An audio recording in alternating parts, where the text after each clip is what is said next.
Karong adlaw mga goy, ni gasto ta og 18k no. Kay ni palit na po ta og bag-ong baboy goy. Sa mong salingan na naman magipalit goy. Munang buntag pa saya goy, ni adto na ako sa ilaha kay palantawon nako ang ilang baboy. Bali duwa day akong gipalit goy. Ang isa ani 8,000, ang isa 10,000.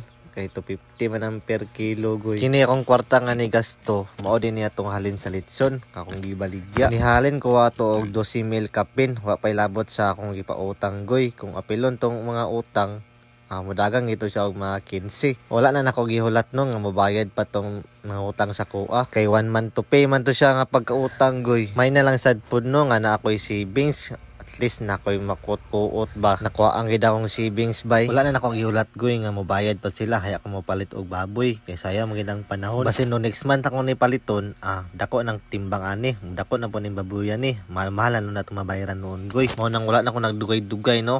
Ako na nang giadtuan o ako nang gipalit sa ila. Kay sayang kayong panahon bay. Isa ra manginunta akong paliton. Kay isa ra may makaya sa akong budget katong halin sa litson. Kaso lang sayangan gikubay mo nang ako na lang giduha. Giduhan ako og palit kay ang isa para December lapaon ba, ang isa pod para ditsunon padakon nako. Ang isa ra jud ang nakita sa video ani goy, kay ang isa ako man giarsa gimanumano nako ba, ang isa dili na ko madaog manang nagpatabang ko ka angkol. Dool naman ang amuha og ila ang angkol, kaso lang ikaw daw kuno mo arsa kag 30 kilos ug 40 kilos nga baboy be padulong sa among balay.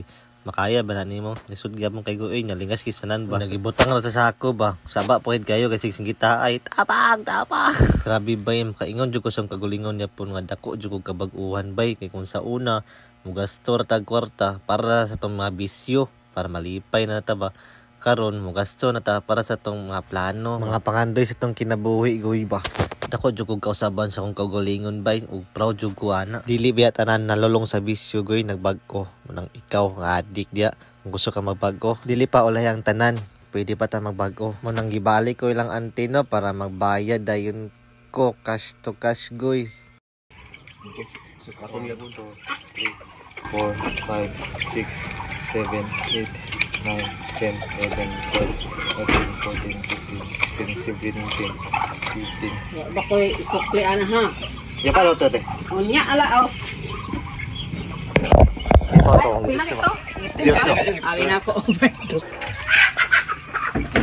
4, 5, 6, 7, 8, 9, 10, 11, 12, 13, 14, 15, 16, 17, 18. Selamat ya. Selamat ya.